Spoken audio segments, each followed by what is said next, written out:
Masalah anak muda yang utama, masalah anak muda yang utama ya udah pasti dia kehilangan arah alias kayak galau-galau gitu.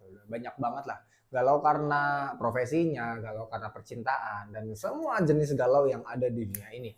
Dan sebenarnya cuma satu jawaban untuk menjawab permasalahan galau-galau itu. Gampang banget. Oke, kita masuk ke materi. Kalian bisa catat mulai dari sini. Nama gue Dika, bisa dipanggil Bos Dika.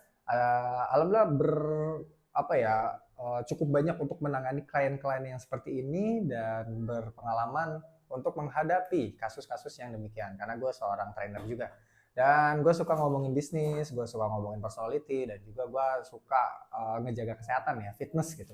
Ada sharing-sharing fitness gue juga di TikTok atau di Instagram gue. Oke, kita masuk. Nah, permasalahan anak-anak muda ini, galau-galau ini atau kebingungan atau kehilangan arah ini sebenarnya gampang banget buat kita clearkan gitu loh, selesaikan. Caranya gimana? Caranya gampang. Hidup ini kita harus memahami hidup dulu. Hidup ini sebenarnya itu kan seperti kita sedang berjalan di perjalanan yang cukup panjang. Makan panjang banget itu ya. Nah, kalau misalkan kita ibaratin seperti perjalanan, otomatis kita udah tahu dong tujuan kita tuh ke arah mana. Titik akhirnya kita kemana gitu. Nah, permasalahan di sini banyak seminar-seminar, banyak kelas-kelas di luar sana. Kalian bisa carilah situ sendiri. Yang ngajarin tentang untuk bermimpi besar, untuk membuat wishlist, untuk menjadi seseorang, kita menentukan cita-cita, harapan dan lain sebagainya banyak banget. Itu clear banget dan gue anggap lu yang nonton video ini itu udah clear di masalah itu. Lu udah punya mimpi, lu udah hebat lah dalam menentukan visi lu ke depan. Cuma masalah utamanya adalah lu nggak paham titik startnya tuh di mana. Kayak ibarat ada orang pengen pergi ke Bandung, tapi dia nggak ngerti dia tuh startnya itu atau mulainya itu dari mana. Masalahnya tuh di situ. Dan banyak orang-orang itu karena dia nggak ngerti titik startnya di mana, main jalan aja serampangan, langsung ngikutin orang, nyeplak orang dan lain sebagainya. Nah, masalahnya ada di sini. Nah, gue akan bantu lu gimana caranya untuk nentuin titik startnya ini. Dan caranya itu gampang.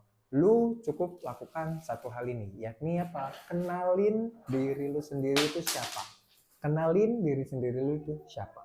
Ada dua cara untuk kenalin diri. Yang pertama itu cara tradisional, gue sebutnya. Cara tradisional itu adalah lu bisa kayak apa ya, ikut-ikutan di organisasi atau di suatu komunitas sampai lu paham kayak kekuatan gue tuh apa, terus kelemahan gue di mana, orang-orang yang melipat gandakan kekuatan gue itu seperti apa, atau orang-orang yang malah melipat gandakan kelemahan gue itu seperti apa gitu. Sampai lu bener-bener kayak nemu, oh ini power sesungguhnya gue. Nah, yang kedua, lu bisa cek kepribadian lu. Cek kepribadian ada berbagai macam tools-nya lah. Gue nggak usah ngasih tahu, itu banyak banget. Ada yang gratis, ada yang ya ada investasi sedikit di situ. Cuma ada satu tools yang gue amat rekomendasikan, yakni namanya Stephen. Stephen itu dari kata sensing, thinking, intuiting, feeling, dan juga insting. Jadi itu singkatan aja sebenarnya. Nah, ketika lu memahami si Stephen ini bekerjanya seperti apa, lu akan paham kekuatan terbaik itu sebenarnya ada di mana. Oke, gue mulai. Jadi Stephen ini adalah sebuah tools yang akan membuat lu terbuka matanya untuk melihat potensi sebenarnya lu itu ada di mana. Dan gak cuma potensi aja, ada potensi yang kekuatan sifatnya, ada potensi yang jadi kelemahan, dan lu paham cara untuk melipat gandakannya itu seperti apa. Itu enak banget kalau misalkan lu udah tahu. Kenapa? Karena kalau misalkan lu ambil tes Stephen, itu cuma satu kali seumur hidup coy. Beneran, cuma satu kali seumur hidup. Kenapa? Karena yang dites itu adalah genetik tubuhnya. Beda kalau misalkan lu cek yang gratis-gratis atau yang biasanya pakai interview atau soal. Kenapa? Karena itu berdasarkan jawaban lu sendiri gitu loh. Wah, kan valid tuh misalkan apa namanya sesuai dengan jawaban kita sendiri. Cuman masalahnya ketika lu ngejawab soal, lu kan main emosi di situ. Ketika lu marah sama ketika lu lagi happy atau lagi santai, emang lu berani jamin hasilnya bakal sama? Enggak kan? Nah, kalau misalkan Steven, karena yang dites itu genetik, bahkan orang-orang yang lagi tidur pun bisa kita tes gitu. Bisa kita cek. Makanya hasilnya jadi akurat. Dan juga simple, lu gampang banget ngapalinnya lah. Sensing, thinking, intuiting, feeling, dan juga insting gitu. Ada 5 aja, dan gue akan kasih cara lu biar gampang ingetnya. Sensing itu orangnya kayak gimana sih? Sensing itu dari kata sense artinya panca indera, adalah orang-orang yang kuat di panca inderanya, alias orang ini adalah orang-orang yang ya memang orang-orang eksekusi, eksekutor gitu loh. Yang dia kalau misalkan belajar, dia harus ngelihat langsung, telinganya ikut dengerin, mulutnya ikutan ngomong gitu. Harus praktikal banget lah. Orang-orang sensing ini adalah orang-orang otak kiri bawah, otak limbik bilangnya kita, adalah orang-orang yang emang kekuatan utamanya itu di situ gitu loh. Makanya dia cara pikirnya itu adalah tugas, terus hasil, tugas, hasil, tugas, hasil gitu. Nah, ada yang kedua itu thinking, dari kata think artinya berpikir, adalah orang-orang yang kuat di mana? Di pemikirannya. Adalah orang-orang yang dari bangun tidur sampai mau tidur lagi kerjanya apa? Kerjanya mikir gitu loh. Wah, berarti capek banget dong mikir. Iya. Cuman buat orang thinking itu jadi kekuatan dirinya. Karena dia suka berpikir, maka itu akan menjadikan dirinya menjadi terampil dalam berstrategi, menganalisa sesuatu gitu. Dan juga menentukan apa ya istilahnya, mencari kebocoran-kebocoran gitu loh dalam sebuah sistem. Itu dia jago banget orang thinking. Terus ada intuiting, dari kata intuition atau intuisi, kemampuan untuk melihat ke masa depan. Tapi bukan canayang ya. Nah, orang-orang intuiting ini adalah orang-orang yang suka belajar. Jadi wajar aja ketika dia mampu untuk melihat ke masa depan berdasarkan wawasan yang dia miliki sebenarnya.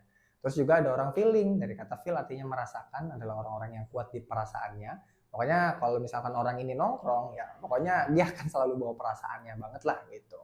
Dan yang terakhir ada orang insting. Insting ini ya seperti namanya ya, insting. Jadi ketika dia berpikir, berpikirnya itu cepat menggunakan insting atau nalurinya saja gitu. Dengan 5 karakter ini aja, orang, oh ya masing-masing cuman punya satu ya istilahnya ya. Satu ini jadi pemimpinnya, tapi lima-limanya ada di dalam kepala kita gitu. Nah, ketika kita sudah mengetahui hasil tes driven kita itu apa, maka hal yang harus dilakukan selanjutnya adalah setting hidupnya kita.